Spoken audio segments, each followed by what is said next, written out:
Praise the Lord family. मैं Jessica robin आप लोगों के लिए एक वीडियो लेकर आई हूँ जिसमें कि हम एक टॉपिक पर प्रकाश डालेंगे कि क्यों हमें चर्च जाना चाहिए। आजकल देखा जाए तो मैं देखती हूँ कि कुछ जगहें ऐसी हैं जहाँ पर कि हम चर्च जाने को ना बहुत कैजुअल ले लेते हैं, जो कि हमें कैजुअल नहीं लेना है। हमें एवरी संडे हमें चर्च में जाना चाहिए, है ना? तो हम इससे पहले कि हम उस टॉपिक पर प्रकाश डालें, आप और मैं आइए प्रभु यीशु मसीह से एक समझ और बुद्धि को मांगते हैं कि प्रभु हम जो भी करते हैं, जो भी पढ़ते हैं, हम उसको समझ सकें। और जितने भी मेरे व्यूअर्स प्लीज़ मुझे देखते हैं, आप लोग मेरी वीडियोस को प्लीज़ शेयर करो, लाइक करो, सब्सक्राइब करो, कमेंट करो एटलीस्ट।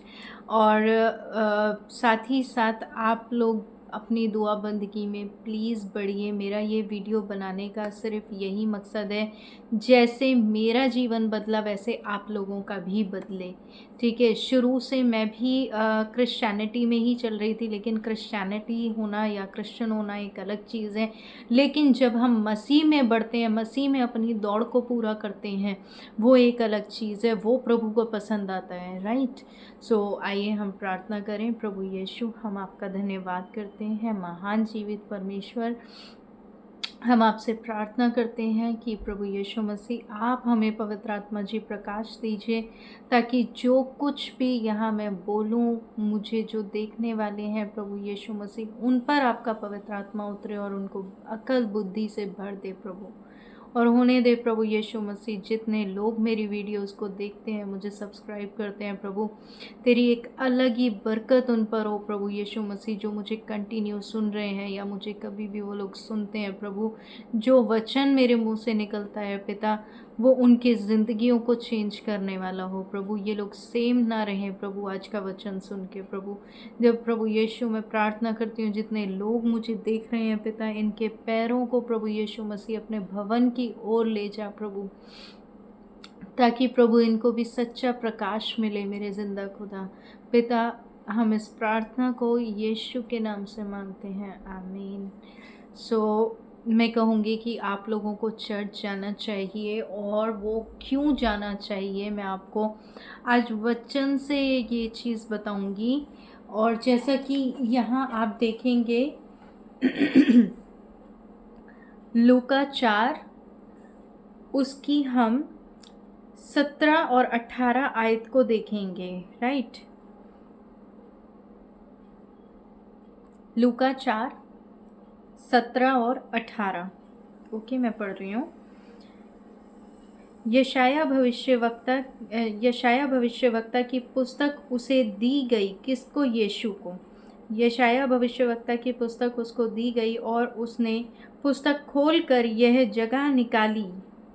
इसको आप मार्क करें, प्लीज़ अंडरलाइन करें इसको, या इसको अपने दिमाग में रख लें। यशाया भविष्यवक्ता की पुस्तक खोलकर वह जगह निकाली जहाँ लिखा था। उसने, यानी कि वो ऐसे ही गया और उसने बाइबल यूँ करके खोली, और ऐसा नहीं हुआ है। उसने यशाया भविष्यवक्ता की पुस्तक को ढूंढा है, खोला है, और फिर उसमें अपने लिए वचन निकाल कर बोला है, राइट? सो अब हम आगे पढ़ते हैं। यह जगह ओके, यहाँ से पढ़ते हैं। और उसने पुस्तक खोलकर वह जगह निकाली जहाँ लिखा था, प्रभु का आत्मा मुझ पर है, इसलिए कि उसने कंगालों को सुसमाचार सुनाने के लिए मेरा अभिषेक किया है, और मुझे इसलिए भेजा है कि बंदियों को छुटकारे का और अंधों को दृष्टि पाने का सुसमाचार प्रचार करूं, और कुचले हुओं को छुड़ाऊं, और 19 भी पूरी कर देते हैं, और प्रभु के प्रसन्न रहने के वर्ष का प्रचार करूं। सो प्रेज गॉड, धन्यवाद प्रभु यीशु मसीह की आपका ये प्रकाशन मुझ तक और मुझे देखने वालों तक पहुंचा है। प्रभु यीशु मसीह, देखा, प्रभु यीशु मसीह भी सिनेगॉग गए, आराधनालय गए, तो जब वो यीशु होकर जा सकते हैं, तो आज मेरे और आपके कदम क्यों रुकते हैं? आज हम क्यों नहीं चर्च जाते? और हम चर्च जाने को इतना कैजुअल कैसे ले सकते हैं? हमें चर्च जाने को कैजुअल नहीं लेना है। एवरी संडे आप लोग, चाहे मैं सच बता रही हूँ, जिस चीज़ में संडे का ऑफ नहीं मिलता ना, मैं जॉब नहीं करती। मेरे हाथ में वचन है, मैं झूठ नहीं बोल रही। अगर मुझे पता है कि इस काम में मुझे संडे का ऑफ नहीं मिलेगा, और मेरी जॉब है भी ऐसे कि मुझे संडे का ऑफ नहीं मिलता, मैं सैटरडे तक वर्क करती हूँ और फिर मैं अपनी जॉब छोड़ देती हूँ। क्यों? क्योंकि मुझे पता है कि मेरे परमेश्वर से ज़्यादा कुछ नहीं है। इसीलिए मैं कहूँगी कि मेरे घर में प्रभु ने वो बरकत दे रखी है, मैं अच्छी खासी टेस्टमनी हूँ। हर चीज़ ख़त्म होने से पहले खुदा मुझे बरकत दे देता है। प्रभु से ऊपर कुछ मत रखो, और जैसे यीशु ने अपने आप को चर्च में, आराधनालय में कंटिन्यू रखा, वैसे ही आप भी रखो। प्रभु यीशु चाहते तो वो प्रभु यीशु थे, पवित्र आत्मा से भरे हुए थे, उनको प्रभु यीशु मसीह का प्रकाशन मिल चुका था, लेकिन फिर भी प्रभु यीशु मसीह पवित्र आत्मा में होकर के सिनेगॉग गए। वहाँ जा कर के उन्होंने पुस्तक को खोला और अपने लिए निकाला, और निकाल करके तब उन्होंने बोला, राइट, कि ये मेरे लिए लिखा है। उन्होंने निकाला ना, तो आज मैं और आप क्यों नहीं पुस्तक खोलते हैं? क्यों? क्योंकि हम एक इसको हिंदी की तरह पढ़ते हैं और रख देते हैं। बट हमें ऐसे नहीं करना है। हमें क्या करना है कि पुस्तक को खोलना है और अपनी परेशानी के अनुसार, या अपनी जो भी हमारी लाइफ में जिस भी चीज़ का पहाड़ है, पहाड़ से मतलब है आपका स्ट्रगल, आपका और मेरा स्ट्रगल। आपका स्ट्रगल क्या है ये आपको मालूम है। बीमार रहते हो, भजन संहिता 91 पढ़ना स्टार्ट करो। यशाया 53:5 पढ़ना स्टार्ट करो। परंतु वह हमारे ही अपराधों के कारण घायल किया गया, हमारी ही अपराधों के कारण वह कुचला गया, हमारी शांति के लिए उस पर ताड़ना पड़ी, कि उसके कोड़े खाने से हम चंगे हो जाएं। राइट, चंगाई चाहिए, चंगाई के वचन पढ़ो। अगर आपकी मान लीजिए आपकी मैरिड लाइफ ख़राब चल रही है, आप एफिशिएंस 5 पढ़ना स्टार्ट कीजिए। अगर आपके पास पैसे देने की दिक्कत है, आप भजन संहिता 112 पढ़ना स्टार्ट कीजिए। आप जिस तरह से अपने लिए वचन को ढूंढोगे, वचन आपसे बात करेगा, आपकी ज़िंदगी में कार्य करेगा। और यदि आप उसके भवन को पैर उठाने से डरेंगे, या आप उसके भवन जाना नहीं पसंद करेंगे, तो याद रखिए कि यीशु जब दिल करे ना कि नहीं संडे है, आज रुक जाओ, नहीं जाते, सैटरडे तक वर्क करके बहुत थक गए, इसका मतलब पता है क्या है? इसका मतलब है कि आप बॉस को ज़्यादा मानते हो और यीशु को कम मानते हो। क्योंकि बॉस आपको सैलरी दे रहा है, लेकिन यीशु आपको बहुत कुछ दे रहा है।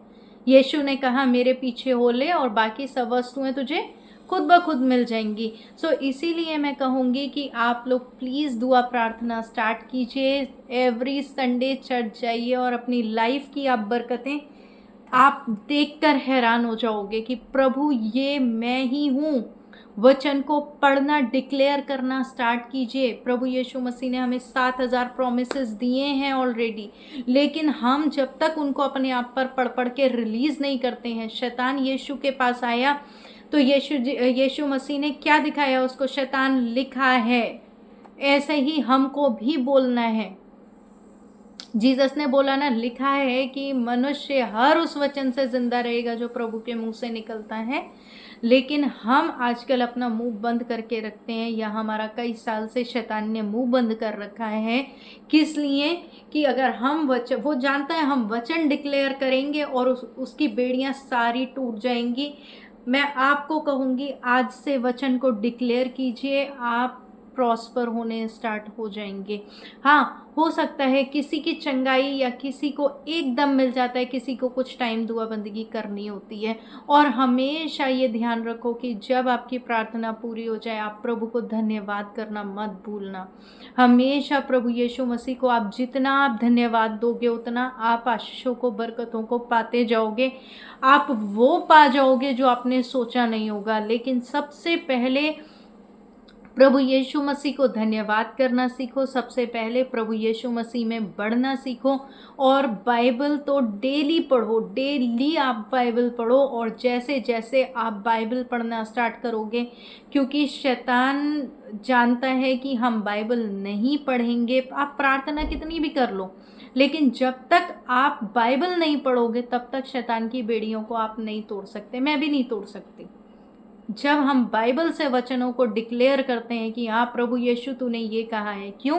क्योंकि वचन कहता है कि यहोवा ने कहा है कि मैंने अपने वचन को अपने बड़े नाम से अधिक महत्व दिया है। तो यानी कि इस वचन को पढ़ना बहुत ज़रूरी है। अगर आपकी बाइबलें धूल खा रही हैं, मैं आपसे यीशु मसीह के नाम में कहती हूँ, आप आज ही अपनी बाइबल्स को साफ़ करें, अच्छे से अपनी वेदी लगाएं और प्रभु यीशु मसीह के पास जाएं, बाइबल पढ़ना स्टार्ट करें। एटलीस्ट आप रोज़, अगर नहीं पढ़ सकते हो ना आप, तो रोज़ कम से कम 2 आयतें से शुरू करो। भजन संहिता 91 पढ़ना शुरू करो। भजन संहिता 91 यानी कि भजन संहिता 91 पढ़ना स्टार्ट करो। जैसे जैसे आप भजन संहिता का ये वचन पढ़ना स्टार्ट हो जाओगे ना, तेरे निकट 1000 और तेरी दाहिनी ओर 10,000 गिरेंगे परंतु वे तेरे पास ना आएंगे। तो ये जो सारे वचनों को हम डिक्लेयर करते हैं ना, ये हमारे लिए प्रभु यीशु मसीह का वरदान है। हम जैसे ही इन वचनों को डिक्लेयर करने लगते हैं, हम प्रभु यीशु मसीह के ग्रेस में आ जाते हैं, हम उसके सुरक्षा कवच को अपने ऊपर ले लेते हैं। तो शैतान हम पर अटैक नहीं कर पाता। वो इसलिए नहीं कर पाता क्योंकि उसके वचन हम डिक्लेयर कर रहे हैं, हम खुद उसकी सामर्थ्य से भरे हुए हैं। सो अगर शैतान के अटैक से बचना है, शैतान आपकी कमाई को खा जाता है। कमाते तो बहुत लोगों की ये शिकायत होती है जी, महीने में सैलरी आती है और 10 तारीख तक आते आते सब खत्म हो जाती है। बहुत से लोग बोलते हैं सैलरी आती है, एक हफ्ते में सब खत्म हो जाती है। क्यों खत्म हो जाती है? क्योंकि वचन नहीं पढ़ते हो। जैसे जैसे आप वचनों को पढ़ोगे, जैसे जैसे आप प्रभु यीशु मसीह के नाम में अपनी हर चीज़ पे आशीष बोलोगे, है ना। प्रभु यीशु मसीह ने कहा है कि धर्मी जन के घर में धन संपत्ति रहती है। तो आप भजन संहिता 112 आप डेली पढ़िए। प्रभु यीशु मसीह आपको किसी चीज़ की कमी नहीं आने देगा, लेकिन आपको धर्म कर्म में चलना पड़ेगा। आप यीशु मसीह के एरा से जैसे ही बाहर जाएंगे, वैसे ही शैतान आप पर अटैक करेगा। आप पर अटैक करेगा या बच्चों पर अटैक करेगा या किसी पर भी अटैक करेगा, लेकिन आपसे वो आप जिस तरह से जैसे आपको प्रभु देखता है ना, आप ऐसे नहीं हो पाओगे। लेकिन जब आप वचन पढ़ने लगोगे, आप वैसे देखोगे अपने आप को जैसे यीशु आपको देखता है। बहुत आसान बात है कि आज हम प्रभु यीशु मसीह के क्रूसिफाइड को याद करते हैं कि हाँ प्रभु यीशु मसीह को ऐसे मारा था, ये करा था, वो करा था, वो करा था। लेकिन आप खुद किसी के लिए एक थप्पड़ खा के दिखाओ, आप उससे 1 हफ्ते, 1 महीने, 1 साल बात नहीं करोगे कि इसके पीछे मुझे थप्पड़ पड़ा था। लेकिन यीशु मसीह ने आपके लिए जिंदा होकर, इतना सामर्थी परमेश्वर होकर, प्रभु यीशु मसीह ने आपके लिए मार को सहा, बेइज्जती को सहा। क्यों? क्योंकि वो आपसे प्रेम करता है। उसके वचनों को हमें बोलना ज़रूरी है। वो प्रेम करता है, आपको बहुत आशीषें दे चुका है वो, और आप उन आशीषों को इफिसियों 1:3 में आप देख सकते हैं। इफिसियों 1:3 याद रखिए, उसमें प्रभु यीशु मसीह ने हमें स्वर्गीय स्थानों से सब प्रकार की आशीषें दे दी हैं ऑलरेडी। जब दे दी हैं तो वो हम तक क्यों नहीं आ रही हैं? इसलिए नहीं आ रही हैं क्योंकि शैतान काट रहा है उनको, शैतान रिसीव कर रहा है हमारी आशीषों को और हमारे तक आने ही नहीं दे रहा। क्यों? क्योंकि प्रभु यीशु मसीह के वचन से हम बाहर हो चुके हैं। आज ही अपनी बाइबल उठाइए और पढ़ना स्टार्ट कीजिए, और उसके बाद आप अपनी बरकतें देखेंगे। Praise God, hallelujah, bless you all. मेरी वीडियो को लाइक कीजिए, शेयर कीजिए, कमेंट कीजिए। Thank you so much, thank you so much, bless you guys. छोटी सी प्रेयर करते हैं और प्रभु यीशु मसीह के नाम में मैं आपको ब्लेस करती हूँ और मैं हर एक के लिए प्रार्थना करती हूँ कि प्रभु इनको वचन की समझ दे, वचन का प्रकाशन दे। जितने भी लोग मुझे देख रहे हैं पिता, इनको वचन का प्रकाशन दे कि ये लोग वचनों को पढ़ना और उन पर चलना सीखें, उनको डिक्लेयर करना सीखें प्रभु यीशु, ताकि ये भी एक नई पीढ़ी की तरह प्रभु यीशु मसीह तेरे नाम में खड़े हो सकें प्रभु यीशु मसीह, और तेरे प्यार को जान सकें मेरे खुदावन यीशु मसीह, और तेरे प्यार को प्रभु महसूस कर सकें प्रभु यीशु मसीह के नाम से। मैं इन सब को ब्लेस करती हूँ, इनकी हर परेशानी को इनसे यीशु के नाम से नाश हो जाने की आज्ञा देती हूँ प्रभु, और इन लोगों को तेरे नाम से आशीषित करती हूँ प्रभु यीशु के नाम से। प्रभु यीशु के नाम से होकर मांगते हैं, आमीन। Thank you, bye bye, praise the Lord.